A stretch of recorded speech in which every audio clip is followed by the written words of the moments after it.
I just love that fart horn so much. Right? It's so good. What's up, everyone? Welcome back to Kinda Funny's MCU in Review Rewatch. Of course, we love to rewatch some of our favorite and least favorite Marvel movies leading into their new iterations. And we got Thor, Love and Thunder coming out in just a few short weeks. So, of course, we're rewatching all the Thors. We got to see where it all began back in 2011. This week, we're doing Thor 1. Next week, we got Thor 2. Following week, we got Thor Ragnarok, and then it's the big one, Thor, Love, and Thunder. But that's not all of the in-review action. This week, we are also going back to Pixar in review. So if you have any interest in our thoughts on Lightyear, come back on Friday, and you'll be able to get those. Of course, I'm Tim Geddes, and I'm joined by the Nitro Rifle himself, Andy Cortez. Great afternoon, everybody. It's a great time to be rewatching these movies. A movie that's better than Incredible Hulk 1. And right on our group for today, we got a smaller cast than normal. The one and only producer / seducer, Nick Scarpino. But I got a big heart. And Tim, I want to talk to you about something. Andy, I would like you to take notes on this because I want this to be an official. I want this to be in the official annals of Kind of Funny history. I don't love that. I have eyeliner to write down if you like. Yeah, please write it down on your arm. Okay. So please start taking this dictation.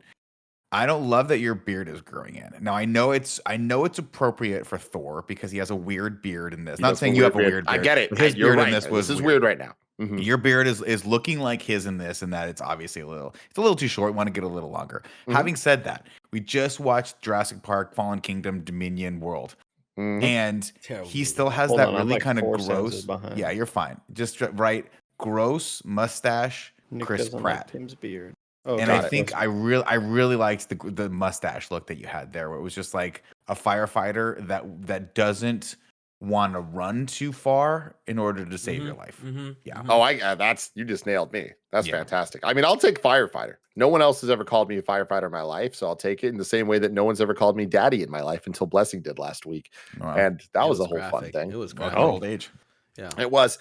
But of course, this is Kind of Funny's in review. I already went over all of that, but you can watch it on youtube.com/kindoffunny or roosterteeth.com. You can also get it as a podcast by searching your favorite podcast service for Kind of Funny in review, and we'll be right there for you. If there is a franchise that you love or hate, chances are we have already reviewed it, if not rewatched it on this series. So go check it out there. If you wanted to get the show ad-free, you got to go to patreon.com/kindoffunny, where you can watch the show live, just like our Patreon producers can. Molecule, Fargo Brady, and Gordon McGuire. Today, we're brought to you by Shopify and Athletic Greens, but I'll talk about those later. Let's get right into it. Thor, the original, released on May 6th, 2011.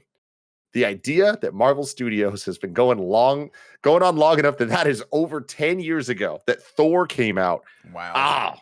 Man, I can't believe that. Wow. A runtime of 1 hour and 54 minutes, a simpler time, directed by Kenneth Branagh, who, Nick, do you have any fun stats or facts about that man? Well, I mean, if you're not familiar with Kenneth Branagh, you probably are. You've probably seen him in a lot of things. He's an actor first and foremost, and a very good director. I always talk about how his Hamlet was the version that we watched when we were in high school watching Hamlet. Right? Everyone's like, we should watch the Mel Gibson version, and my teacher was like, no, the Kenneth Branagh Hamlet is the best movie adaptation of Shakespeare's work. You've seen Kenneth Branagh a lot, not the least of which is he is Poirot. He's playing that detective now in Murder on the Orient Express, and the new one with Gal Gadot about the Nile, which Death on the Nile. That is Kenneth Branagh. So you're like, oh my god, that's crazy. Yes, you're right. That is him. I didn't know he was a director. He directs a lot of stuff. All I remember him from is Dunkirk. Like I remember him as the guy at the. He was not the director of that though. That was a young upstart unknown. Yeah, some indie director. Yeah. The music was done by Patrick Doyle. It is one of the first original themes in the MCU where characters actually get their own theme. Thor gets his theme here, and we get hints of it in the future movies, including Ragnarok, kind of having a couple moments of it. Nick. I'm sorry, Andy, I totally forgot. You'll know him as the giant spider from Wild Wild West. Shut the fuck up. He is the bad guy in that movie. Oh my god. I didn't. Holy shit. I thought you were trolling me right now. This has been a roller coaster. This has Did been you a know roller coaster. it's a lot of emotions. Did you know that in the Wild Wild West movie, the director, who was Barry Sonnenfeld, Also the director of Men in Black. Yeah. would only direct it. Basically, he had this idea of, I want a robotic spider. And he basically just made this movie to have a robotic spider in it. Like, it's almost like a Rock Vin Diesel thing, Kevin, where it's like they can't die or they can't get beat up. This guy had this thing written in his contract where like he just needed a robotic spider in something. Do you know this is the reason why that Kevin Smith didn't do the Superman movie with him? Because he was gonna do the Superman movie with Kevin Smith. And he was going to have Kevin Smith, right? This is 100% true. He was going to have Kevin Smith tells write the it, story. And Kevin Smith was like, and then he was like, I want a giant robot spider to be the enemy at the end. And Kevin Smith was like, I want Superman to fight a robot spider. And he was like, that's not going to work. So Kevin Smith was like, I'm out of this project. Thank you very much. This has been the greatest in review. Yeah, I don't remember that. I don't remember that being Barry Sonnenfeld. I think it was the producer of the movie. I could be wrong. It might be. Yeah, John Peters is. Yeah, I think it was that guy because Kevin Smith tells the story about how he had to go over to the guy's house and the guy sat on the couch and he had to read him the script. He was like, "I want you to read this to me while I stare at the ceiling and visualize." And he was like, "This is weird." Let's see how producer John Peters and a giant spider nearly ruined Superman. Yeah, this is definitely an article. And there's the picture of Nick Cage as the Superman. But yeah, I remember just hearing about the Wild Wild West story. I've told that story before, but I didn't know it also affected Superman. That's incredible. That's my favorite thing too about doing these rewatches. Our chances are, Andy, you've told that story on this very show. Oh yeah, 6 years ago or whatever. But now the first people that watch this, now their kids can enjoy it because they're old enough to listen to podcasts. That's how that works. This one had a budget of $150 million and a box office of $449.3 million. Again, a very quaint time for the MCU. Like, it's kind of fun to go back and look at the stats for all this, where it's just so wildly different from if it ain't hitting 2 billion, it ain't an event, kind of crazy times. But yeah, with all of that said, I want to get right into it. Andy Cortez, what did you think rewatching Thor for the first time in at least 5 years? It's interesting getting the less comedic take on it. Like, obviously there's still goofs in this movie. There's still one-liners. They still try to have the characters be cute and bumbly and stuff like that, but they were really going for this fantasy epic tone that I'm so glad they no longer try to strive for that after part 2, because it just never worked. Goddamn the Dutch angles. I know we mentioned that the first time, but holy shit, it feels like I was given a cut where they were accentuated even more to see if I'd notice. It's like they are so fucking wild in some of these moments. I think the movie overall, I think it's deserving of being as low as it is on our list, because I don't think it does necessarily anything special. I think it's funny to kind of, it almost takes a full movie to get the Loki that we know now. His characterization is just so much more muted and toned down than that we're used to, or that we've been used to for the last 15 years or whatever the fuck. This came out in 2011. You know what I mean? I feel like it wasn't until the end that we got that smirk where he smiles and sticks his tongue out a little bit. He always does like one of these little things. And it took the whole movie to get that. And it's kind of bizarre to see Loki in that way. There's some goofy shit near the end that I just don't love on the Rainbow Bridge when Loki tricks him. I need some music. He goes, ha ha! I need something there, Tim. It is so goofy, dude. Like, it's shot as if it hadn't been edited yet. Like, they're like, all right, we have this one shot. We're going to get a couple different angles, but here's the one shot we have so far. and they just decided to run with that. I just think it plays out really oddly on camera. Like there's no like big music hit or any big sort of strings or anything like that. It just kind of happens, and it's really odd looking. Yeah, I think it's a fine movie. It's kind of the stereotypical average Marvel movie. Nothing kind of great about it, and nothing super offensive where you kind of like, ugh, that's awful. I'd say like it's pretty like, yeah, this is the standard. Nicholas. Yeah, I mean, I remember being higher on this movie than everyone else, just because I think it's a really fun time. It's simpler. It is Marvel 1.0. They definitely did not have any of the characters, and it still kind of smacks of Hollywood trying to kind of figure out what this genre was going to be able to offer. And obviously, we're going to go into the next one next week, where I think was kind of the bottom. We hitting kind of rock bottom for old Thor, but then of course, little did we know he was going to get skyrocketed to heights well beyond anyone else's imagination. But I think there's a lot to like about this movie, and on this rewatch, I thoroughly enjoyed going back and watching it. It was slightly more critical eye to write the plot synopsis.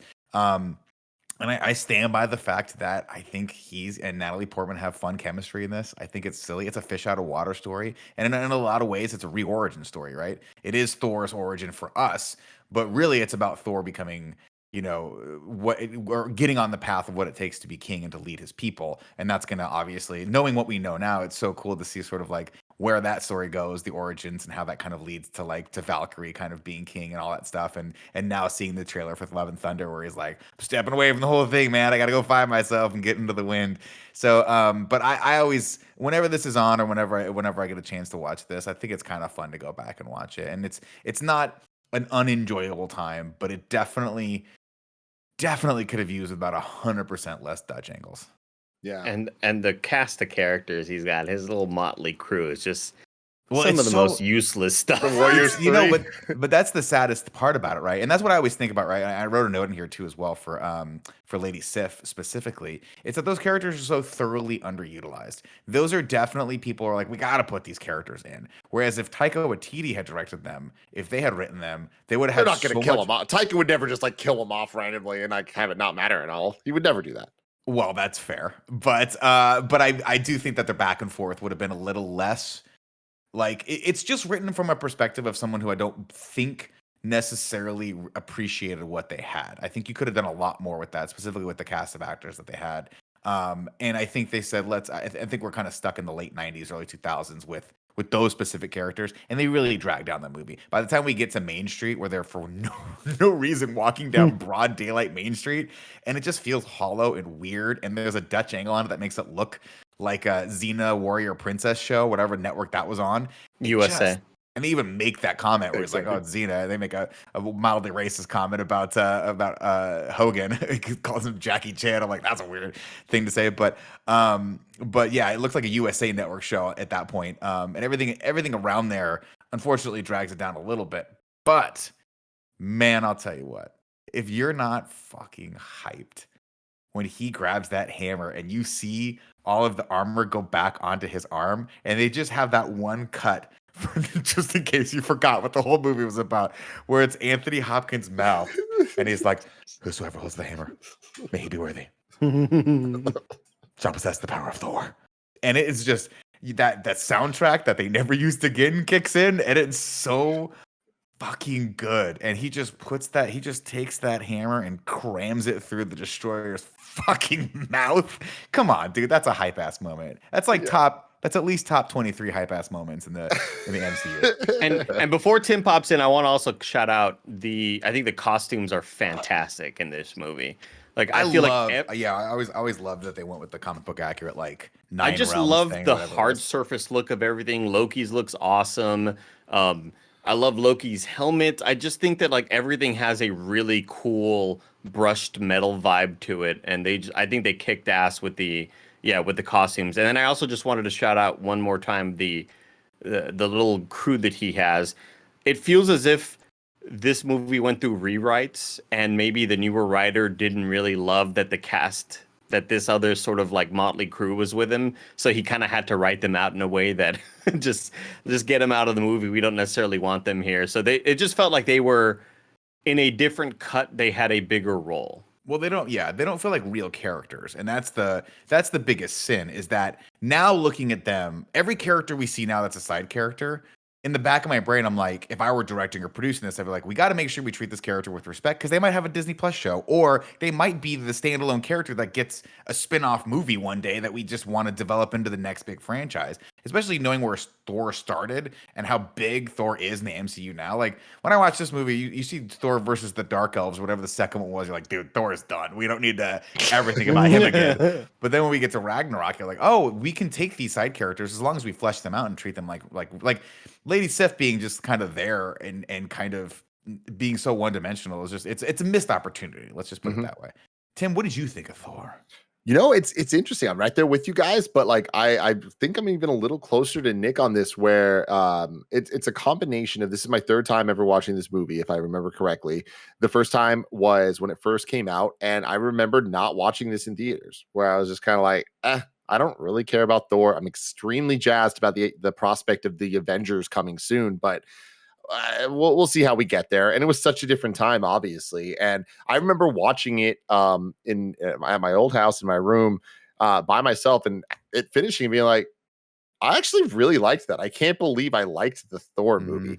And it was for the time and for what it was. It wasn't my favorite movie ever or anything, but I was very impressed with what they did. And then I remember rewatching it when we did in review the first time, and being in a fairly similar place where I was like, okay, this definitely is not nearly as good as the majority of the MCU movies at this point. But I think that for the fact that it is, Kev, can you bring up the ranking? Actually, the fact that Thor 1 is as low as it is on our list. It is number 33 out of 34. The only thing lower than it is Thor: The Dark World. Right. And, you know, the numbers next to it, Hulk and Moon Knight and whatever, you can move any which way a little bit, and I think it's okay. But overall, maybe like one spot up. You know? Maybe we'll have to find out in a couple of weeks if we rewatch the Incredible Hulk end leading into She-Hulk. Maybe, maybe.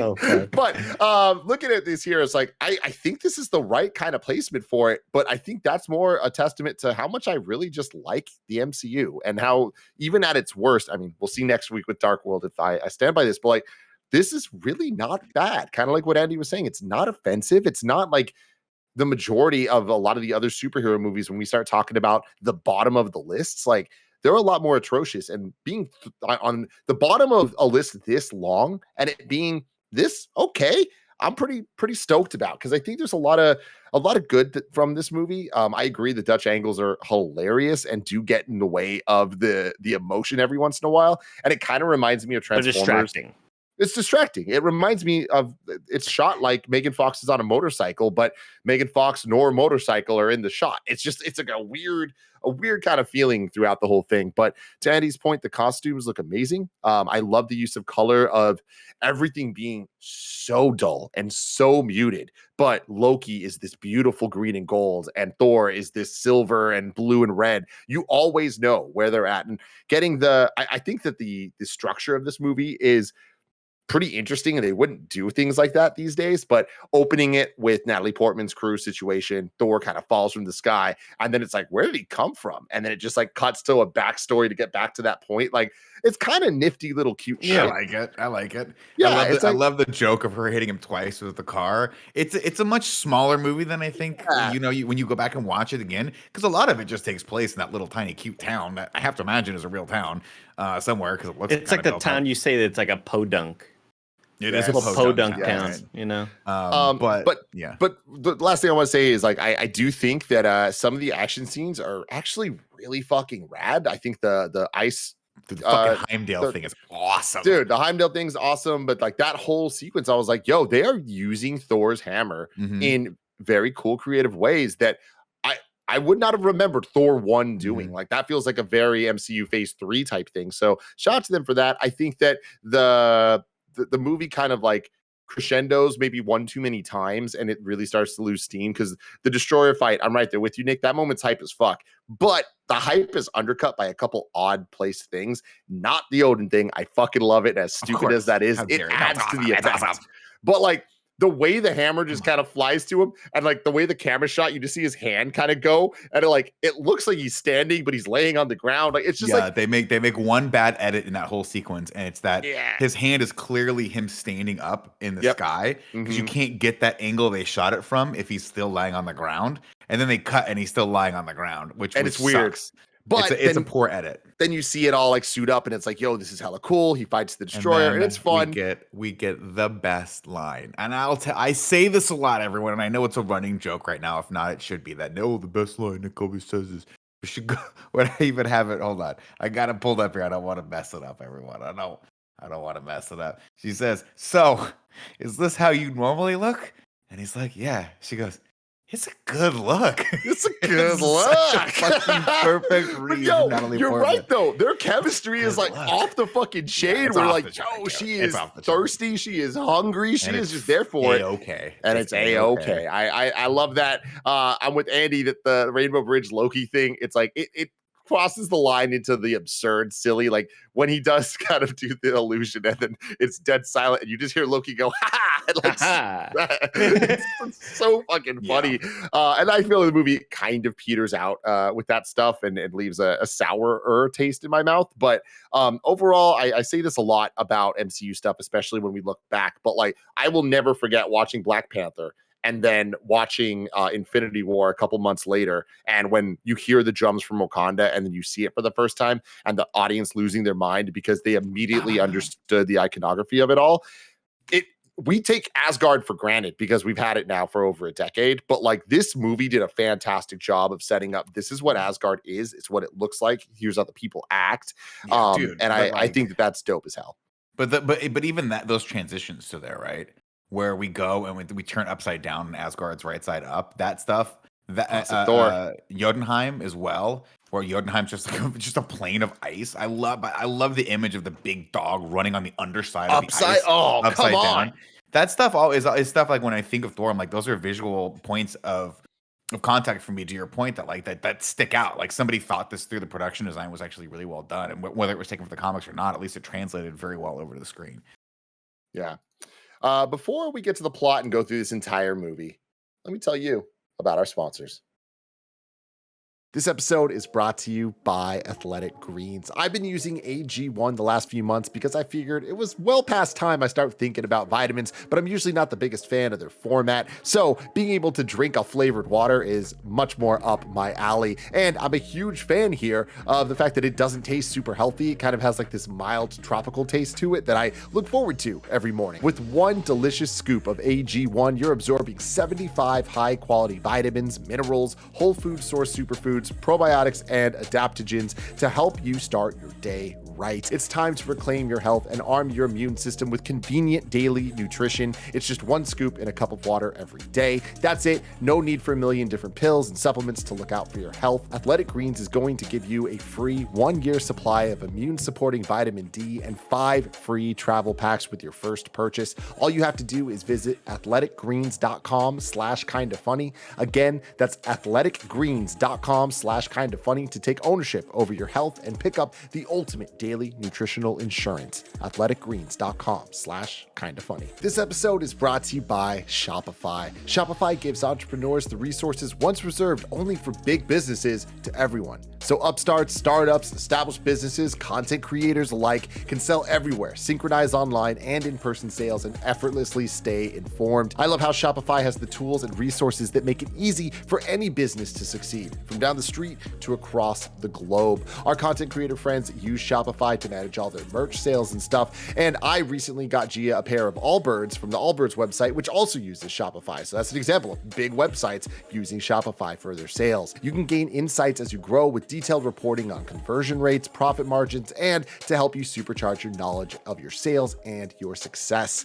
You can go to shopify.com/KFgames, all lowercase, for a free 14-day trial, and you can get full access to Shopify's entire suite of features. Grow your business with Shopify Shopify today. Go to shopify.com/KFgames right now. That's shopify.com/KFgames for a free 14-day trial. Shopify.com/KFgames. Andy?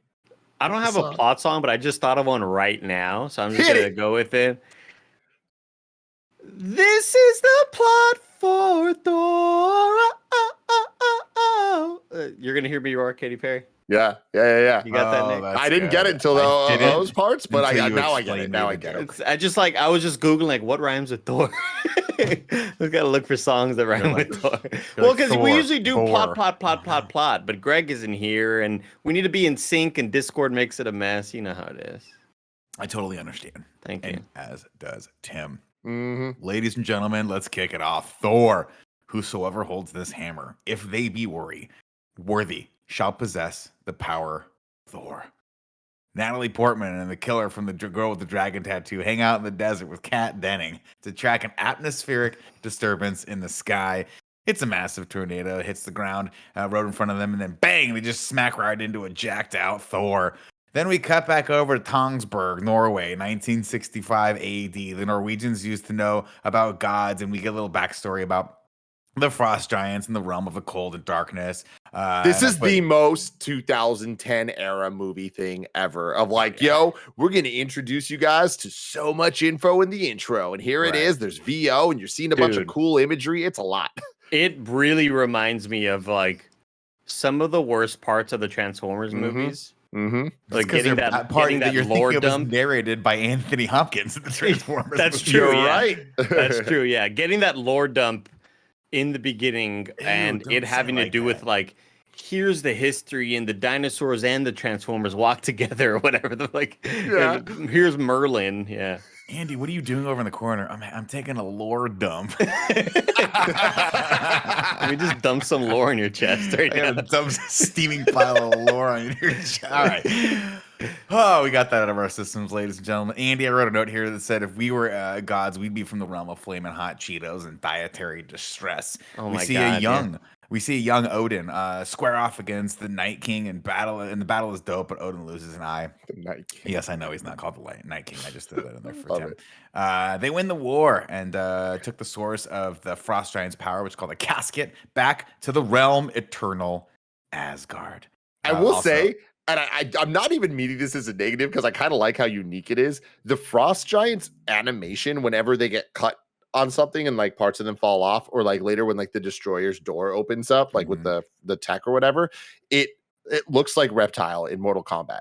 Like the CG is so dated, but in a way that looks like it was a choice. And like I hope that it was, but either way, I enjoyed the looking back at how classic this movie feels at this point. There's a lot of very dated CG in this movie that I feel like even older movies don't look as dated. I think it's not necessarily the tech. I think it's what they were trying to show that really kind of shows its age. Because in Iron Man, it's a lot of hard surface. It's just shiny. Metal looks good in CG and it reflects easily, you know, but it's harder to show us what like ice breaking down would look like. And yeah, that wall that the destroyer's behind looks very, very like late 90s.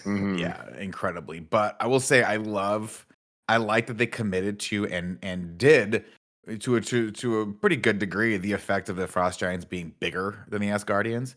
I always think that's kind of cool and freaky. Like when they're sitting there and Laffy's just like it's not like they're giants. They're just like twice the size of a normal human being, right? There's a little bit like this off-putting amount of bigness.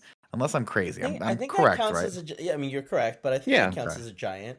Well, I mean, twice Kevin, a to me lot. and you, Greg is a fucking giant. You know what I mean? He's a big He's giant that abnormally falls down a large. lot. He's abnormally large. The man's a like large 6'4", you know? Human being. And also for me, somebody with such a terrible memory, I forget anything that happened like beyond 2 weeks ago.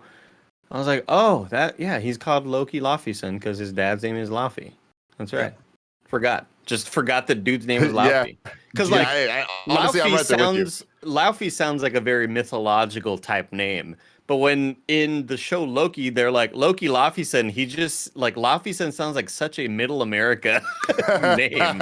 Do you think at parties his friends go, "Hey Laufey, shake that Laffy Taffy"? Holy shit. Holy Fuck. That Laffy Taffy. You don't have to say it again. Okay. You No. don't have to say it again. That's how the song goes, man. Kevin, can you send the time code to Roger? Yeah. Roger needs that Nick one. needs to be publicly shamed. I'm fine with it. I didn't even. That joke came out, and I waited. I waited to tell it for the right time. All right, back to the plot, man. CG really came a long way since Thor 1. Odin tells Loki and little Thor that one of them will have to be king and defend the realm. Spoilers, is going to be the blonde kid, and Thor is super horny for war. He's like, and then he says, a wise king never seeks out war, but you must always be ready for it. Is the wise words. I love how he delivers this Yeah. because he's just like, a wise king never seeks out war. But blah blah blah blah. Like the wait between the but before the but is like so long. It's like he Very almost was accentuated. waiting for like Loki or Thor to like butt in and be like, I'm with but it. blah blah blah. Yeah. Young Thor and young Loki cast very well, by the way. Perfect. I love Absolutely perfect. how just like gung ho fucking Thor is. He's just like all for the cause. Like, hell yeah, dad, I'm gonna fight for you. And Loki's just like looking like his emo self, you know. He looks just a little, because his hair's kind of like slicked back in this. A little like young Mystique. I knew it when you God damn it. when you said slick back. I knew what you were gonna say. Like, there's a couple pieces of celluloid on the cutting room floor that just cuts over and he's in the back. Ooh. And he's blue. He turns blue. Get out of here, you little fucking weirdo. He does turn blue. As the scene ends, we dolly past and we see Mew Mew. Mjolnir is there as well, which is fucking. Every time I see Mjolnir from here on out, I'm just going to be very excited about it. Very excited to see Mew Mew come back. Time jump. Thor is all grown up now, cockier than ever. Odin is not impressed. Neither is Frigga or Lady Sif. Odin gives a nice speech swearing in Thor, and we get a little backstory on Mjolnir. And it's probably, listen, guys, I know I said the other line was the coolest, the best line in all the MCU, but here really is the best line. Tim, is there anything cooler? I need you to close your eyes. Andy, keep your eyes as wide open as possible. Don't blink. Is there anything cooler than something that was forged in the heart of a dying star? No. And then in a couple movies we see it happen. Yeah. Come the fuck on, man. Yeah, we do. because I again, another thing that is referenced in part 1 and that we just saw it, but like the latest I remember it was Peter Dinklage saying that, and how you have to you have to forge this new weapon in the heart of a dying star. The coolest concept of all time. Like, it's just one of the coolest fantasy things ever. Because a dying star is the most dense. Is that correct? Can I get a science check on that, Kevin? Science. Or do they start to science explode with at that Kev. point and go supernova? A black hole is the most dense, but like, yeah, a neutron. Well, when star, stars collapse before they explode, so right? so a neutron star is the most dense. And it material takes that a isn't long black time for hole. us to see it. So, like, when we see a star explode, happened like 30 minutes ago. At least 35 minutes. No, a lot longer than that, Around there. because the 45 sun, minutes. If the sun were to explode, that would be 8 minutes. We would know for 8 minutes, and the sun is very close, Andy. 20 minutes around there. You know what 15, I mean? 20. Less Our time than it takes closest- for me to go to the corner store and get myself a bag of Yeah. flaming hots. Like, I just heard the star explode, and go get a snack. I want to watch think- it. I have about I think- 45 minutes to I spare, think you know? the closest star to us is 4 light years away, right? An hour away. Yeah, So if that exploded, we wouldn't know. We wouldn't see it for 4 years. yeah, $1.20. Forged in the heart of a dying star, its power has no equal. It is a weapon to destroy or a tool to build. But Odin can't bring himself to make Thor king because he knows in his heart that Thor isn't ready to put the realm first. Thankfully, frost giants invade in the vault below and try to steal back the casket. Odin calls upon the awesome power of the destroyer, who turns them into dust. Love the sound effect here. It's so it's like Violent. it's like the equivalent to a Tim Geddes thumbnail, where it's just you. could you turn Thank the you. vibrancy up to 400? And Andy goes, I don't think that Photoshop does that. And Yeah. Tim goes, if you hit Control Alt Delete F12, it'll looks let you very crank the noisy. vibrancy up more. And he's like, wow. there it There's is. only like 2 colors now because of how It's ramped just up it pink is. and just pink. That's all it is. I love it. Such a cool sound effect, and I love the design of the destroyer as well. Very much like the machine from not The Man Who Fell to Earth. What was the Keanu Reeves movie that was a remake? Where it's like Klaatu The Vrak Day done the next Earth to Stood the Still? day the Earth stood still. Yeah, it reminds me of that. that robot where it just sits there lifeless until it needs to come and kill things. Very, very, very cool. The way its face opens up though eventually, you know what I mean? Badass. I love that it opens up and there's nothing inside. You're like, Yeah, "Oh, just fucking death. weird." Yeah. Thor wants to march right into Jotunheim and teach Laufey and the rest of the Frost Giants a lesson for breaking the truce, but Odin reminds him, "You're not king. But you're not king. Not yet." Not yet. And you can I love tell it. he has the authority because his shoulder pads are way bigger than Thor's. I put a note here. I really like all the costumes, specifically the shoulder pads. We should wear shoulder pads in daily life. I don't know why shoulder pads went out and never came back. Loki manipulates Thor into attacking, and we meet the team, the memorable team, including Lady Sif and the dude who played Punisher in the last Punisher movie.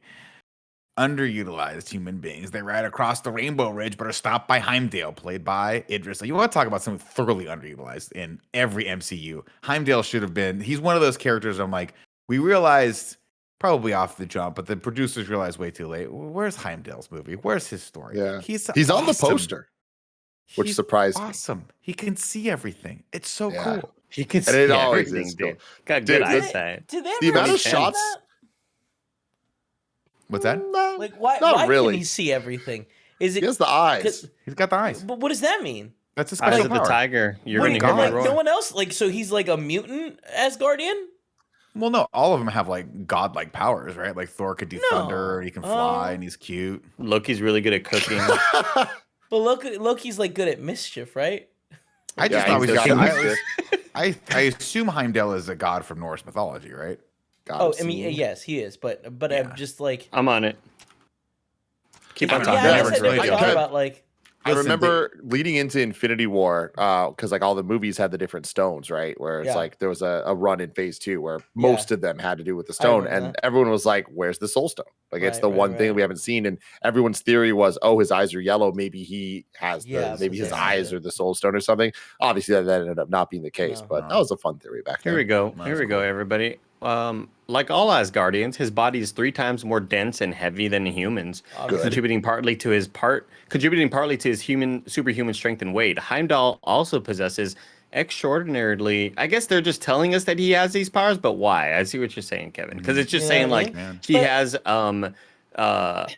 extraordinarily acute superhuman senses. So super cute. He's a cute guy. Cute guy. He can hear leaves falling and grass growing. He can sense the life essences of Asgardian gods throughout Asgard's 9 worlds. But whoever said the thing about like, well, that's his power. I guess that's right, because like Hela can make blades come out of nowhere, and So Thor cool. controls thunder. Yeah. We don't really know what Odin's power was. I guess he had the Odin force. He had the cool staff and the Odin sleep and all that shit. Well, yeah, the Odin force. But like Yeah, that's now what that it is. he's dead, it's the Thor force, and Oh, yeah, it Thor, is, bro. it must have come down to him. I don't know. We'll see. It's they're playing fast and loose with this. I know there's a draft where they try to define Heimdall's powers and awesomeness, and then someone casts Idris Elba, and they're like, done. We Yeah, don't who need to talk cares? about this anymore. He's pissed the enemy slipped by his watch. He wants answers and lets them head out to Jotunheim to figure it out via the Bifrost, but warns them that he won't open the bridge back if it's too dangerous. They might be stuck there. Volstagg wants him to leave the Bifrost open, but he's like, listen, if I leave that thing open, it's too much power. It'll destroy Jotunheim, and that's called foreshadowing. Off we go to Ice. Thor shadowing. Oh, Wow. shit. Oh, fuck. shit! Dude. Oh, tip of the hat. Listen, audio listeners. You're gonna see this torn out on the TikTok later. We're lucky if we get one like Laufey Taffy, but we got Thor shadowing in the same episode. Are you freaking kidding me? I don't know if you can really bunch yours in with Tim. I don't know. You're not invited to this party right now. Okay. You guys just don't know how lucky you are to be listening to these masters of words, these wordsmiths, if you will. Let's see. Off we go to the ice world. Andy, what killed the dinosaurs? The Ice Age. Ice Age. They head over to Laufey, who tells them there's been a traitor in their midst the whole time, and calls Thor a boy playing warrior. Then he tells them to go home because he knows the true cost of war, and everything looks like it's pretty okay and de-escalated until one of the Frost Giants calls Thor a princess, and Thor literally drops the hammer on him. I love this shot where he just lets it loose. He just lets it a little bit and then grabs the hammer, and you're like, oh, that's so cool. So dope. We see Loki turn blue. When one of the Loki has a great reaction too. He's like, "Oh, we were almost out of there. Loki turns blue. One of the Frost Giants touches him. When that touch would usually freeze everyone else. And then let's see, they get chased back to the Bifrost by one of the big old terror dogs who runs on the underside of the ice, which is dope. But Heimdall refuses to open the bridge, so Thor flies through the dog's mouth, killing it. And of course, But before you even get there, which was just incredibly fucking awesome. And again, we talk about Ragnarok being the best thing ever, and it is. But I am surprised at how many of my favorite shots from Ragnarok, including the camera kind of doing that spin flip thing, actually originated here. Or like we see the big dragon chasing him in the beginning of the thing. That's very similar to this dog thing running underneath the land. I'm like, okay, cool. There was a visual language that Taika just kind of took to the ultimate 10 out of 10 level. But I appreciate what they swung for here. And I think from a fight choreography perspective, I was talking about Mjolnir being used in cool ways. I think it all starts here. Like you talking about him dropping it on the dude, that's cool. But even when he starts spinning it, and then like we normally now it's like a classic Thor move, right? Where he's like just spinning kind of like a I don't even know what the fuck nunchuck or something. Nunchuck, yes, like yes, in front of him, and it's getting it. But when he uses it on the floor to like Just kick up the ice, kick up the ice, and everyone, I'm like, that is cool. So sick. And this is like the first fight scene we've seen with Mjolnir. Like this was such a great debut for Mjolnir. And also just that sound effect, the like it's a chopper blade, so cool. Yep. Outnumbered and cornered, things look pretty dire until Odin rides in on a horse and silences Thor. He tells Laufey, says, "These are the actions of a boy. Keep them as such." But Laufey's like, "No, bro. He knew what he was getting himself into." When he tries to stab him, Odin blinds him with his rainbow light and takes everyone back through the Bifrost. Thor and Odin, of course, argue, and Odin fires back and says, "You are a vain, greedy, cruel boy." And then to which Thor says, "You are an old man and a fool." And then Odin says, "You are unworthy of this realms. You are unworthy of this title. You are unworthy of the loved ones you have betrayed." And then he goes, "I now take from you your power in the name of my father and his father before. I, Odin Allfather, cast you off." And then he whispers a little something something into Mjolnir's ear. He says, "Whosoever holds this hammer, if he be worthy, shall possess the power of Thor." And shake that Laffy Taffy.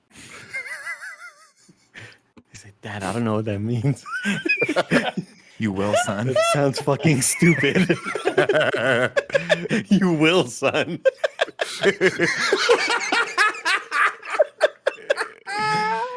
Oh my god, I love it. Holy shit! What a Thor won, everybody. There we go. If they be worthy, shall possess. And we catch back up with Jane and the gang. Kat Denning is all about him and his weirdly colored eyebrows and beard, and this just so weird, fucking terrible dead cat they have on his head. Andy, I know we did it before, but I need you just to. I just gotta say a word about this. Okay, yeah. Nick, give me like 1 second. I have it ready. I just wasn't expecting to go this quickly. Right here. Is it a wig? I don't know. Wigging out. Scarpino. Listen, ladies and gentlemen, you've heard me talk about the great wigspiracy. There have been your conspiracies on the Reddit threads, the subreddit threads, and I've been there every step of the way with you. Some people say Nick hasn't talked about wigs in a while. Are they paying him now? Is he a part of the wigspiracy, a big wig, as they call it? No, I am not. I don't know if these are hair extensions or wig. I can't remember what Tim said at the beginning of this thing. It's terrible. The coloring of his hair is terrible. The fact that they colored his eyebrows and his beard is off-putting at best. At worst, it makes me kind of want to throw up a little bit. That said, thank God he grew out his hair for the next movie, and then they just let him cut it. But it's back to long now, and we're worried. We're cautiously optimistic, but we're worried. As a nation. As a nation, under God, indivisible. Amen. That is it for my wig podcast. You ain't wrong, Nick. You ain't wrong. I rarely agree with you with the wig stuff, because if I'm being honest, most of the time I just don't notice. Right. This is bad. Bad. Thor kind of freaks out on everyone, so Darcy tases him and he goes down for the count. Meanwhile, Mjolnir lands in the background, which is a cool shot. Thor goes ham on the hospital staff, so they stick him in the keister with some good stuff, and out he goes over in Puerto Antiguo. Jane and Eric and the team at Darcy all talk about wormholes and Einstein Rosenstein bridges, but these like wormholes. Then they look over the pictures from the previous night and see a body falling out of the sky, and they're like, "Oh my God, Thor fell out of the sky." Thor, of course, breaks out of the hospital, and Jane hits him again with the car, which I love this beat. Where she's like, "How are we gonna find him?" And she backs up and just slams into him. It's like, it's great. It's good. It's real good. Meanwhile, and it's one of those things that like immediately you're kind of presented with here's a problem in the movie. And we usually hate whenever things are too convenient, when the answers and solutions are too convenient. And it's like, oh, of course he happened to be there. What are the fucking odds? Right. But solving it in this way is like, it's perfect. It's a perfect way to kind of just have a good comedic beat and move on to the next sequence. Because maybe we don't need a sequence of them searching for him. This is a lot better. Agreed. Let's see. Meanwhile, the townsfolk are having a little party, trying to pull Mjolnir out of the stone like Excalibur. Also, someone barbecues it. It looks like a real fun time, actually. Banger cameo here from Stan Lee, who tries to pull out the hammer with his truck and just completely destroys his axle. And then, man, you forgot Coulson, one of the main characters in this, shows up, dude, and radios it back to Fury. And I'm like, wow, I forgot we're in a Coulson-less MCU now, man. How could we have forgotten? R.I.P. Coulson.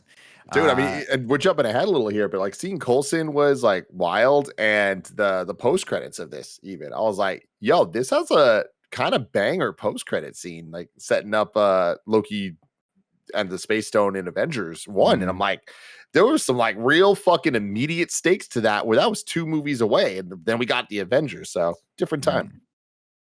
And he radios that back to Fury, we assume, and then. We cut back over to Jane's lab, where, speaking of cut, holy shit, does Chris Hemsworth look incredible in this film. Yeah. Andy, were they born in labs? Now it's time to rank those abs. Welcome back to Rank Those Abs, ladies and gentlemen. I'm your host, Nick Scarpino. I'd like to talk to you about a quote from a famous movie. I can't remember what it came from, but maybe if you guys could look this up. Sure. I'll look it up for me when we're here. It's an indie film. I imagine. I think it was directed by Steven Soderbergh or something like that. Quote, "There's been an awakening." And let me tell you guys, fucking Christ, when he comes out of that and he's got the low cut jeans too, and the thrust bucket is so pronounced that it's almost a little fucking insulting, if I'm being honest right now, Chris Hemsworth. Like, you could have backed that off a half inch, we would have been okay. Jesus Christ, he's big, and his fucking arms are ginormous. He's also got that long torso thing going on. Like, he's Andy, he was talking about Star Wars. Okay, that was a Star Wars quote. Yeah, I gotta feel like the penis starts maybe a centimeter below where his waistline, like where the pants and shorts are, or whatever the fuck. But I'm gonna say it's still tasteful in this. Well, sure. As tasteful as the thunder from down under could possibly be. God, he looks fantastic, and everyone notices, and it's great. Let's see. We cut back over to Sif and the other Warriors 3 are about worry about Thor. Loki plays them all. Hogan floats the idea to the team that Loki is the traitor. Loki heads down to the vault and grabs the casket. Odin stops him and tells him the truth about his origins. He says he's really a frost giant, the son of Laufey, taken from Jotunheim when he was left to die after the battle. And he goes, "You took me for a purpose. What was it?" He says, "I thought we could unite the kingdoms one day, bring a permanent peace through you." And then dumbest take I could possibly have, but I need to just get something off my chest. All right. Okay. I wish Thor and Loki were just brothers. I feel like all this backstory, I get it. It makes sense. It adds up. But Loki being a frost giant, I also understand we'd have a completely different movie if he wasn't. But there's just something about it. I feel like if they were actual blood brothers, it would make it a little bit more intriguing. Because like I see them as actual brothers, and then when I'm reminded they're not really, which like I get, there's a whole thing. Yeah. I just think it's kind of weird. It's something that's not my favorite about the stories. But well, I think I'd maybe agree more with you if. Maybe they had just met like when they were 10 years old or 12 years old or something, but like they've been there since birth, I feel like. And so I guess the thing I'm totally with you. And I feel like even as I'm saying this, I'm presenting myself incorrectly. I don't like that he turns blue. Like, I don't like that, like, the Loki we know kind of like has this whole other thing going on that like in the future we don't really get much of. And like I get he's the master, like he can do the illusions and all that stuff. There's just something about it where it's like one too many elements that I'm like, is messy, and it just doesn't need to be as messy. But they make it work. You know what? Yeah, I don't like that he has the ability to do the blue thing. Thank you. Thank you. It does feel like something that's just been so long forgotten about. Mm-hmm. Now, let me ask you this question, Andy. Do you not like the blue thing because you associate the blue thing now with my voice going, oh, Yeah. Honestly, yeah. Yeah. That's what I figured. We did it. How percentage-wise, how much of it is because you don't like it as a narrative device, and how much of it is the ooh? I was at 90-10. I'd go Okay. about 90-10, 95-5. 90-10. Yeah, because of the voice. Okay, got it. Let's see. Odin passes out from all the stress, and Loki calls the guards. Thor eats a bunch of stuff and loves it and smashes the cup on the ground like a good old Norse guy that he is. And then he overhears the townsmen talk about Mjolnir and figures he can get his powers back. I like the dynamic here. I like the fish out of waterness. I think it's fun watching Thor how to figure out how to drink coffee out of a mug in a diner and then smash the glass. I think Stellan Skarsgård does a great job here of bringing some level of prestige and authenticity to these scenes, as does Natalie Portman, that I think would be lacking if they weren't there. And then Kat Denning just being comic relief, I think, is the 1-2 punch. I just enjoy these scenes. Eric tells Jane, talks Jane out of taking Thor to the crash site, so he bids them farewell, and Natalie Portman blushes, and it's everything. It is everything. Yo, can we just for 1 second talk about how great their chemistry is? That's good. And we have both of them. Cam.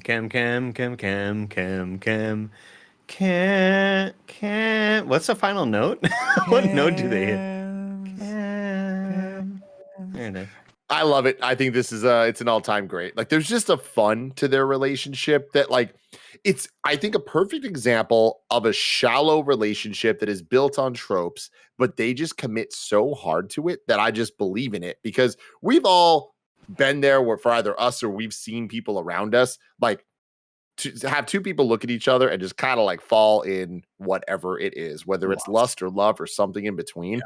And I truly believe that about them on camera. And I love that for them. And I love the idea that in a few short weeks, we're going to see both of them as Thor. I love it too. And we'll get to the scene that I think is one of my favorite in the movies, which is when they're having the very illegal, very dangerous fire on top of the roof of the building that was probably built in 1920.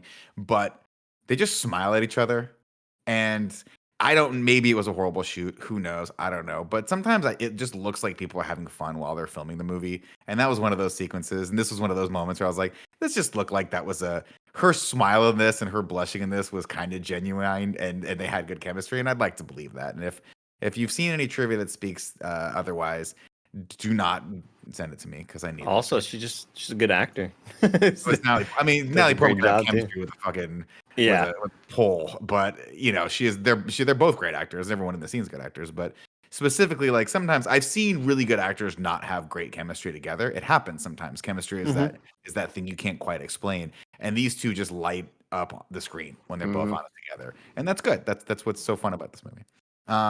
Eric talks, let's see, when they get back to their office, Coulson is there to appropriate all their gear. Eric tells them he's going to reach out to their colleague who's dealt with S.H.I.E.L.D. before. Meanwhile, the Warriors 3 rush to Odin, but instead of finding Odin, they find the new king, Loki, who has taken the throne.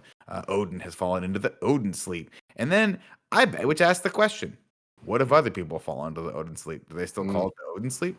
What if Tim sleeps a lot? No, it's just if that happens to Thor, it'd be the Thor sleep. So if Loki falls into what they call the low key sleep, it's like he's low key tired. Yeah. Fucking shit. Three, baby. Great questions. A lot of great stuff y'all are asking the audience right now. Because I have a similar question regarding, like, you will be given the power of Thor. Yeah. Well, what's his real name? It's a good question. Yeah, shouldn't it be you give the power of the gods or whatever? No, wait, what do you mean? His real name is Thor Odinson. Oh, but I guess he's saying you can. I think you're looking at it the wrong way semantically or pedantically. You will be given the power of Thor. So Thor got his powers taken away. So so if someone else was like, if Captain America had like picked up the thing, he could have gotten the power of like lightning and shit, right?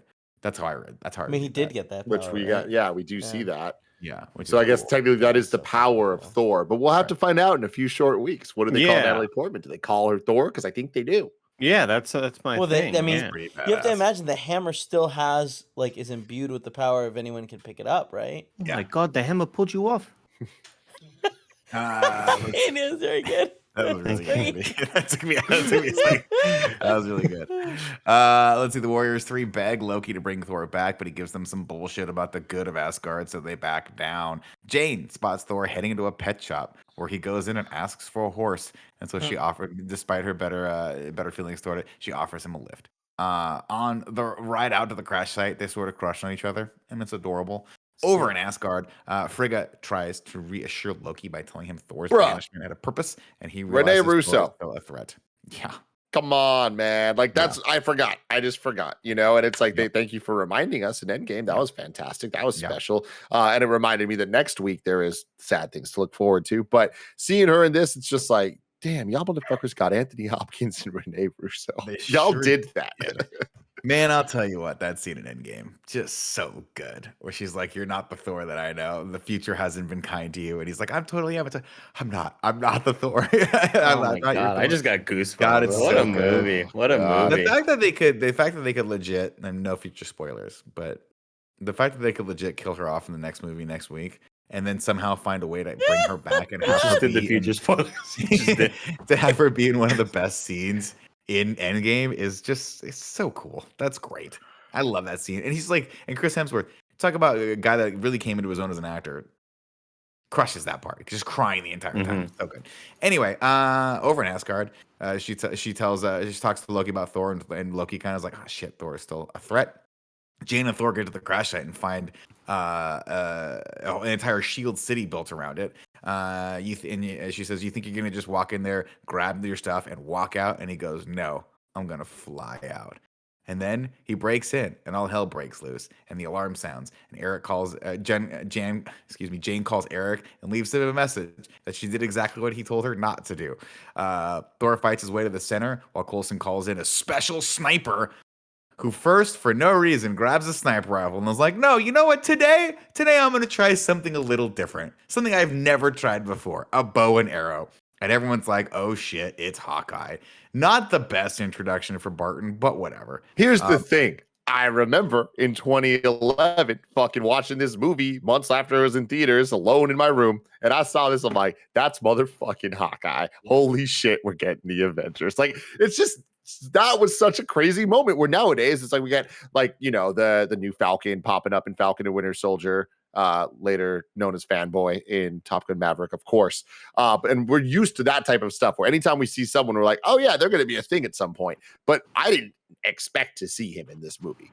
No. And even then, I mean, leading into Thor, you mentioned before you had to watch this, you're like, I'm not excited for Thor.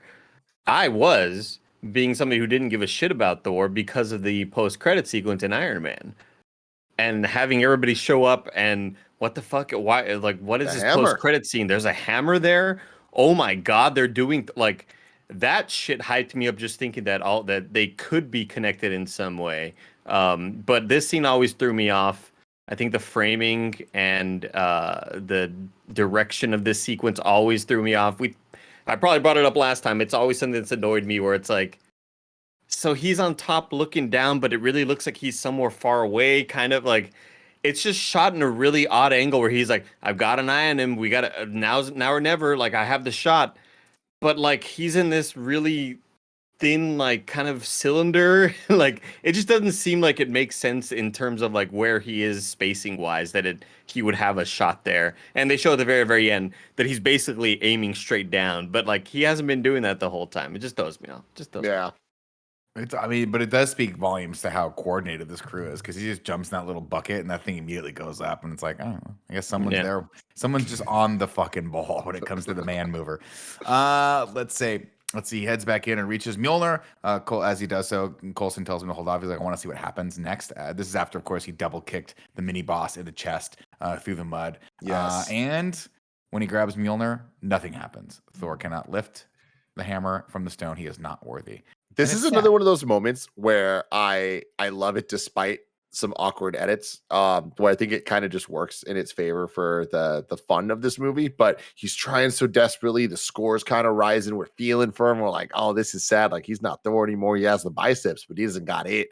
And he's like going for it, and it's cutting. You see his face, and he's struggling, and it just keeps cutting over to Coulson. Like I swear to God, and it's only once, but it feels like it cuts like 6 times, and he's just kind of like just standing, just looking at him. And then, like when it doesn't happen, Coulson like. It felt like he like shakes his head. He's like disappointed. Like, but it's also it also there's not a whole lot of logic behind it because the fact that we don't know what this dude is. This dude just beat up a lot of people. Is this a threat? No. Let's see what happens here. What the fuck are you talking about, dude? What if this guy is a superhero, gets the hammer, destroys all of you? Like there's no way that any person trying to hunt down this man would be like, no. Let's see what he has to say. Let's see what he's gonna do with this hammer. Remember, Andy? Recently, we just watched all the Marvel one shots on Disney Plus, including On the Way to Thor's Hammer, where we got, I think that was the one where we see Coulson's fucking high off adrenaline for just beating up a bunch of people in a gas station. Oh, right. That's right. Now, remember Coulson just in a gas station, just shooting people and shit. It's crazy.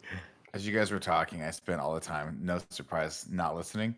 Yeah. I was actually trying to look up a picture of Chris Hemsworth's arm as he was trying to pull this thing out of the stone. Because it's incredible. Mm-hmm. And I failed you. I didn't find it at all. So everything I'm saying right now is useless. But I urge you to I'm glad go you didn't listen to us for that. Yeah, and just pause that point because holy shit, this is a sad moment. But his arms look incredible. Mm-hmm. Anyway, Thor screams to the heavens and collapses to his knees. He's taken into custody as the weird Triforce symbol disappears from the Mjolnir, which doesn't really come back. Is that a thing? What is this thing? Did you guys catch this? Say it again? Oh, the symbol on it? It's the 3 ovals together, like intertwined. Oh, it looks like a little leaf of some sort. I don't know what that's for. Isn't that just the Asgardian like symbol, like the crest? It only appears when Odin's talking. Like it reappears on the hammer when Odin is like when he whispers to it. Power of Thor. Because like we see in the other movies, like there's moments where he like doesn't attack and then it makes that on the floor. Like a glyph type thing. Okay, that makes sense. Holy shit, so guys, I'm on the fucking. I see Chris Anka is in the live chat on Patreon right now, and I know that motherfucker knows what's up with this. So I'm looking for some facts, Chris. Andy, I'm just gonna slack this to you, so you and I can just enjoy this. Okay, just gonna enjoy this time together. Whoo! Look at those fucking things. Arms. This JPEG is just going to be called Arms with the Z. You're going to save that off and just leave it on the desktop for a bit. Yeah, Brody. Come on. That's going to stay there. Of course, let's see. Where are we? Nothing happens. Anyway, Heimdall watches the whole thing go down and then changes the channel. Darcy finds Mew Mew in the children's book, and Jane argues with Eric. He's like, this is all just magic and hogwash. And she says, maybe magic is just science we don't understand yet. And then I have to quote Arthur Conan Doyle. No, Arthur Clarke. Anyway, science fiction writer. Coulson interrogates Thor, but has to leave. Loki shows up in the Mirrorverse and tells Thor that his father is dead. All of it was too much for him to bear. So cruel to put the hammer in your reach with knowing you could never lift it. He tells Thor that his mother has forbidden him to return. The truce with Jotunheim is dependent on his staying banished. Thor apologizes to his brother and then thanks him for coming. And he's like, oh, that's a little new there. And the hair is even worse in this light. Important to note. Thank you. Thanks so much. Loki tries to lift Mjolnir just in case and fails. I like that. He just is like, let's just see what happens here. Tries to lift it. And it's like, nah, I can't get it. Cool. And then Eric comes and lies to Coulson about Thor doing roids. And Coulson knows he's full of shit. But on the way out, Thor grabs Jane's journal and Coulson orders them followed. They head to the bar and Thor admits to being lost. Eric tells him that that's the first step toward figuring out a new direction is to be lost. And then Thor finally realizes that his father was trying to teach him responsibility. He swears to Eric that he means Jane no harm, and Eric makes him promise to leave town after they get super drunk, which, of course, backfires. Loki pays his real father a visit, and I love, I don't know why I said love the size difference. Oh, Laffy, that's right. He pays Laffy a difference, and I love the size difference. He offers Laffy a deal. He'll sneak them back in to kill Odin, and they can get the casket back. When he returns, Heimdall calls him out for being sneaky AF, and Loki makes him swear to keep the Bifrost closed until he repairs the damage Thor has done. Thor brings Eric back to Jane's trailer, and the old codger is drunk as a skunk, but Thor barely even drunk at all, not even at all. Codger, good word right there. Thanks, man. I looked it up. A codger in a podunk town. That's what it is, man. Sorry, Andy. I promised you were gonna. I'm just gonna send it to you right now, just so you can see. Yeah, I was waiting. I was like, "Are you sending me this photo? What the fuck?" That went to Tim first. Sorry, that was by accident. Here's arms. And you know, we're just gonna send it to Tim wasn't supposed to get. Tim deleted it from me. Great. There you go. Great. I just got a Slack from Nick that definitely is a JPEG that just says arms.jpg. Arms is spelled with a Z. Yep, there it is. I can follow through on my back. There, Oh yeah! Wow. Good lord. Holy shit, those are huge. Wow. Let's see. Jane is all flustered when he shows up into her makeshift apartment and throws a dirty plate in the cabinet. Then they head up to the roof and sit by a makeshift fire. And these two are just cute together. Thor gives her her journal back, and she's grateful, even though he's like, sorry, this is all I could get from S.H.I.E.L.D. But she's still worried that S.H.I.E.L.D. is going to come and take everything away. And Thor tells her not to give up. He draws a tree and tells her about the 9 realms of the cosmos and the world's tree, which they can see on the Hubble telescope, which is cute that he can't pronounce that. And immediately I just think of like how excited I am to play God of War again. Absolutely. Do you also think maybe like in the back of your brain, Andy, while Tim's not here, the cat's away, mouse will play. Do you just, when you look at these two, you're like, make out already? Can you make out already? I like that you said mouse will play because you're the only one who's gonna play. Yeah, you're not gonna play. You're too on the straight and narrow, my friend. These two fall asleep under the stars. And meanwhile, over in Asgard, Lady Sif rallies the Warriors 3 to go find Thor. Heimdall calls for them.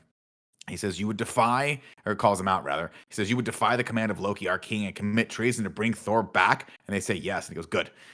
He's like, I want to know what's going on. But he's like, but I can't be here. So Heimdall bounces, but he leaves his sword in Bifrost control unit, and off they go to Earth. Coulson and the team head back out to the in their Acuras, which is a very wild sponsorship, while Thor and Jane make Eric and Darcy some tasty breakfast. And he's like, listen, I'm all domesticated now. I know how to make eggs and toast, and I'm a different man. I'm a changed person. Loki heads down to the vault and calls in the Destroyer. Lady Sif and the Warriors walk down Main Street, and it's weird, and I don't like this shot. And this is where this movie starts to break apart a little bit. Thor, of course, is overjoyed to see his friends, but he tells them he can't come home because of his dad's death. And they're like, what the heck are you talking about, man? You got it all wrong. Loki has played you. And then Loki heads back over to the Bifrost and fires Heimdall, and then freezes him mere inches away from Heimdall, shoving his Bifrost up where the rainbow don't shine. Down on Earth, I just have to call it out. It's Heimdall, and I know comments are going to say it. It They're is. Gonna hold me accountable for not correcting it. You're right. And I apologize because I typed it in Heimdall, and then I think I auto-corrected it, so it didn't pop up. So Heimdall with an A. I feel like they say Heimdall a lot, though. They call Heimdall, but it is spelled with an A. I think it's the accent. Right. It's well, in the UK, the A's and E's are interchangeable. You can just do whatever you want with them. Like they're like baked beans. It's because they can be breakfast too. Andy. When he started saying it, when he said in the UK, I was like, "Where's this going to end?" I did not expect him to compare it to baked beans. I mean, it made sense. He did it baked beans in the morning. Yeah, exactly. I'm shocked. There was some logic behind it. Wow, huge. How excited are you that worked, Nick? Oh, dude. It didn't work until Kevin said because you can have them for breakfast, and everyone got it. That was a dart in the dark.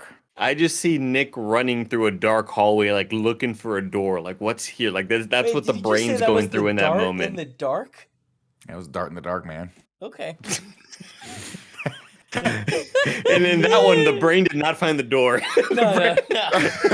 That one, the door went like it just hit right against my forehead. I was like, I think I found something hard. You stepped on a fucking shovel or some shit, and it fucking came out and hit you.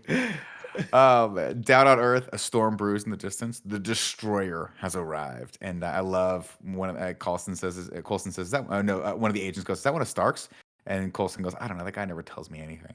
And then the Destroyer opens fire, and I stand by the fact that the sound effect is freaking great. Yeah. Thor tells everyone he's mortal now. His friends are like, "We gotta go take care of this." He's like, "Guys, I'm mortal now," and I love this part because he's like, I can't help you. I'll just be in the way, but I can help get some of these townspeople out of here because I've only been here for an hour, but they trust me because I'm tall, and people just inherently trust tall people. Such bullshit. It's horseshit. The Warriors 3 walk like idiots down Main Street and try to fight the Destroyer, but it goes poorly. Poor Volkstag takes the brunt of it and gets bounced around like a hacky sack. Thor tells Sif to retreat. They've done everything they can against the awesome power of the Destroyer, and she's like, oh, okay, you're going to come with this? He's like, yeah, I got this. Don't worry about it. And then Thor walks and squares off against him, and he speaks directly to the Destroyer, but by proxy speaks to Loki and says, sorry. She says, what about you? He says, I got a plan. They retreat. And he faces off and says, brother, whatever I have done to wrong you, I am truly sorry, but these people are innocent. Taking their lives will gain you nothing. So take mine and end this. And at first, the Destroyer kind of powers down. You're like, oh, it worked. For once, we can just talk through our problems. And just bam, just gets backhanded and dead. And he kills him too here, which is crazy. Jane runs to his side and Thor tells her it's over. He says, you're safe. And he closes his eyes and he draws his last breath. But then something's happening, man. There's been an awakening. Something's happening. There's been an awakening. Something's a literal going awakening. on. Because up in Asgard, Odin sheds a tear. Why, you ask? Because things are about to get so fucking hype. I can't stand it. And we hear it, we see it again. Whosoever holds it out of it, if they be worthy, shall possess the power of Thor. And off in the distance, like a fucking rocket from hell, Mjolnir just shoots up into the sky. And where does it land? That's right. A hand so muscly that you just don't want to shake it for fear that it will destroy all the bones in your body. You got to assume that Mjolnir is worried about, like, God damn, I'm worried about being crushed by this man. This man's hand is powerful. It's awesome. It lands, and it's this hype ass moment. All the cool armor comes from him. We see it, and it makes Andy look like, I said something about Andy looking like a child. And Natalie Portman sums it up perfectly. I don't know why. A muscle band. Here's what I wrote. The context is, I said something about Andy looking like a child. You don't even get to it. It's just he did. I said, and I quote, a muscle band. He didn't even have the joke. He didn't even have it written down. He just said, "Fuck it. I might as well throw in this insult, even though I never developed it fully." Yeah. This is not. It's actually worse. It gets worse than that. I said a muscle bound hand so perfect it makes Andy's look like a child. It's not a good joke. It wasn't even worth noting, but I just saw Andy and child and thought maybe there was something in there as a good get for Andy, but it's not. But Natalie Portman sums up a good joke. Joke. Not yet. She sums this up perfectly. She says, "Oh my God," as Thor lifts off into the skies and just shoves Mjolnir through the Destroyer's face. And then it shouldn't work. Natalie Portman saying, "Oh my God," when Thor, a god, does something shouldn't work, and it fucking does, and that's what I'm talking about. It's that chemistry, baby. I love it. And then we get my favorite line, where she comes back and she says, "So this is how you normally look?" And he goes, "Yeah." She goes, "Hey, it's a good look." And it's great. You're like, these two, come on, just make out already. Thor brokers a deal with Coulson on Jane's behalf and gets all of her equipment back. Then he flies off to show her his bridge, and she giggles. She literally giggles, and I love these two. Loki watches the Frost Giants. Welcomes the Frost Giants to Asgard as Heimdall Dal screams from behind his ice. Thor begs for his help as the ice and his scream break away, and Heimdall and his body, and he kills the two Frost Giants with ease and opens the Bifrost. Thor gives Jane a little smoochy on her hand and gives her his word that he'll return for her, and she kisses him real hard to seal the deal. And how do you spell hot, Tim? I spell it HAWT with a Thor. Good. They head back through the Bifrost as Laufey attacks Odin's sleep chamber. But it's not Thor that saves him. It's Loki that saves him with a blast, and he blasts him to smithereens. Of course, Loki always planning ahead. He wants to be king of Asgard. He gets the better of Thor, he gets better of Thor and heads back to the Bifrost and sets it to full blast so he can destroy Jotunheim. Why? I'm not quite sure. Thor and Loki square off, but Thor won't fight him. He says, "This is madness." And he goes, Is it? And he goes, "What happened to you on Earth that turned you so soft? Don't tell me it was that woman. Maybe we're done. When we're done here, I'll pay her a little visit." And it's like, oh man, you don't understand. That smooch was good, Brody. This is just the motivation that Thor needs. They fight, and just Thor punts him through the Bifrost. Loki hangs off the edge, and I guess spoilers, this is a trick. You don't do that. He stabs Thor, but then Thor uses gotcha, bitch. But then Thor uses the awesome power of his lightning to stun his ass. And then, funniest thing ever, another great stand-up moment, just places Mjolnir on his chest, and Loki's like, "Fuck." I can't get up. It's such a good Tom Hiddleston. Not enough credit for this moment where he's like, ooh, and he just cannot move because he's just plastered to the ground. I think about it though, like what does that feel like to Loki? Just You know, weight. because it's like, but like how heavy is Mjolnir? Like it's holding him down, but it's like, See, I don't think it's a heavy. weird. I don't think it's heavy. I think it just can't be moved. So I don't think Mjolnir, because remember there's a moment where, and obviously it was a joke, and we'll get to it in the next one that they just kind of kept in. But there's a moment where Thor hangs Mjolnir on the coat rack. Yeah, it's fine. I think Mjolnir is light. I think it's like it'd be like if you made a hammer out of titanium. I just think that if you're not worthy, you just can't move the fucking thing. I think he kind of has the power to kind of because there are moments there, Tim, where I do think it's heavy and painful for Loki underneath there. Like it doesn't look like a frustration that I'm stuck here. There's a moment where Loki's like, oh god damn it, like this is hurting my chest right now. It's always that thing where like, Kevin, why don't they do that to everybody? Ant-Man, jump up the asshole, expand. Right, you know, so the asshole. We've seen how that would work. Yeah. I think Nick's right in the sense that like, unless you're trying to lift it, like I think that's when it becomes heavy. So on his chest, like back. I think it's when he's trying to breathe in. That's when he's feeling the pain. A little tough, yeah. Mjolnir is 42.3 pounds. That's pretty heavy. Yeah. That's actually pretty heavy. No, that's really light for it to be like made out of metal. Like most metals, like if it was solid metal, it would be significantly more than that. Right? Hold on. This is very, very important here. For example, Marvel, which publishes the Thor comics, issued a Thor's Hammer trading card in 1991 that states Mjolnir is made of Uru and weighs precisely 42.3 pounds. That's lighter than a herd of 300 billion mice. No. Interesting. I don't think that's true. I mean, 300 billion is a lot of mice. That's bigger than mice. That, oh, it's lighter. It's lighter than 3. That makes sense. Yeah, that checks out. That's a unit of measurement I'm used to. Science explains why no one can lift Thor's hammer. If you're not worthy, Mjolnir weighs 12,000 trillion pounds. Holy fuck. So I don't know. We're getting a lot of different numbers here. We're just throwing numbers out there. You can't just say more $1 billion. Anyway, Loki says, look at you, the mighty Thor, with all your strength. What good is it now? There's nothing you can do. So Thor calls Mjolnir back to him and uses his hammer to destroy the Rainbow Bridge. And of course, as he does so, Odin wakes up and saves them from falling to eternity.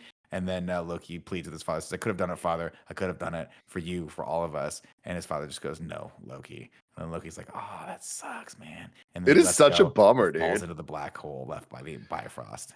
I get this is like it's supposed to be a powerful moment, but this is what I was talking about earlier. Just I don't like how any of this is like portrayed, how it's shot, how it's like the way they're all hanging like cartoonically, comically.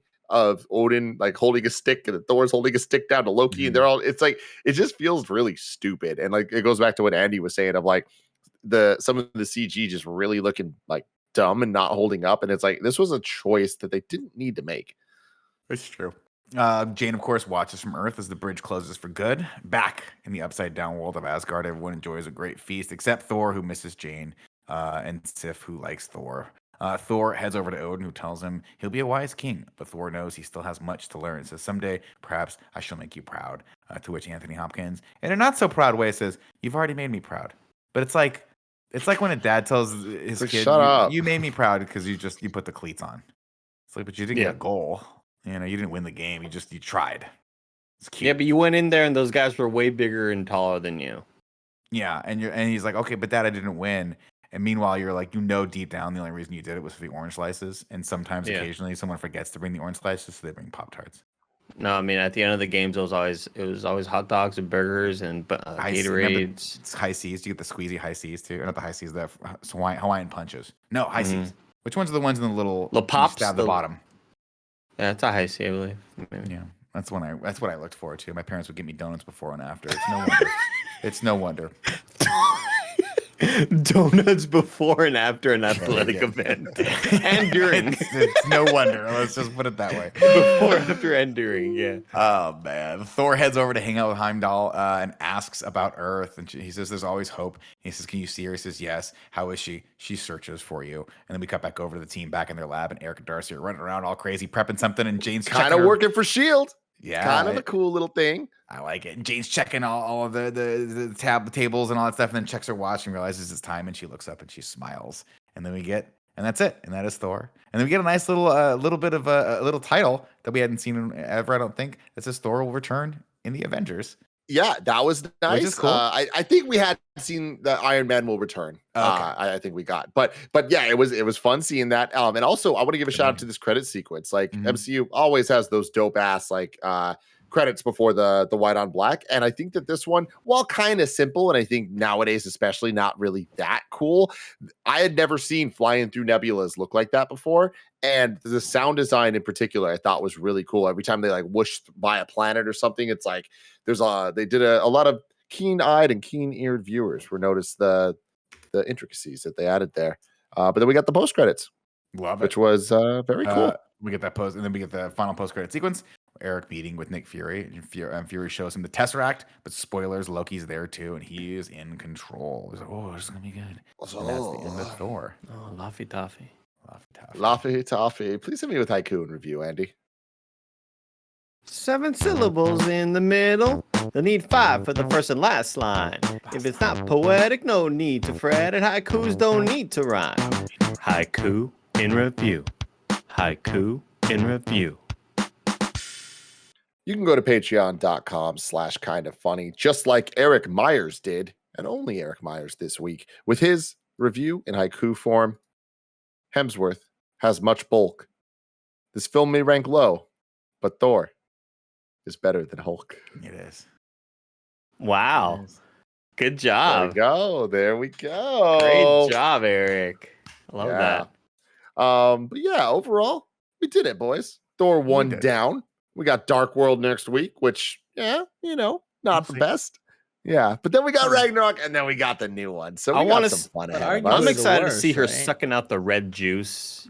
Oh, sucking in the red juice, and the red juice getting sucked into people, and I think that with this whole rewatch, like obviously it's fun watching this for just fun reasons, but I think next week's is probably going to have a lot more to do, if I imagine correctly, with Thor Love and Thunder than even Ragnarok, maybe, like just in terms of storylines, because Natalie coming back, like I'm sure the ramifications of this Infinity Stone being inside of her is probably going to lead to something of why she's Thor. But exciting times, everybody. Like I said earlier, we got Lightyear for Pixar in review coming later this week. And if you're a fan of any entertainment stuff in pop culture, like right now is a great time to be a Kind of Funny fan as well. On the screencast, things are straight up popping off. We got reviews for The Boys, Miss Marvel, and Obi-Wan Kenobi weekly. In addition to that, we have our Stranger Things season 4, volume 1 thoughts up on Screencast. Check out Screencast. We need more subscribers over there. I'd appreciate it very, very much, because we work very, very hard. And scheduling it all is very, very hard as well. But until next time, I love you all. Thank you. Goodbye. Bye, everybody.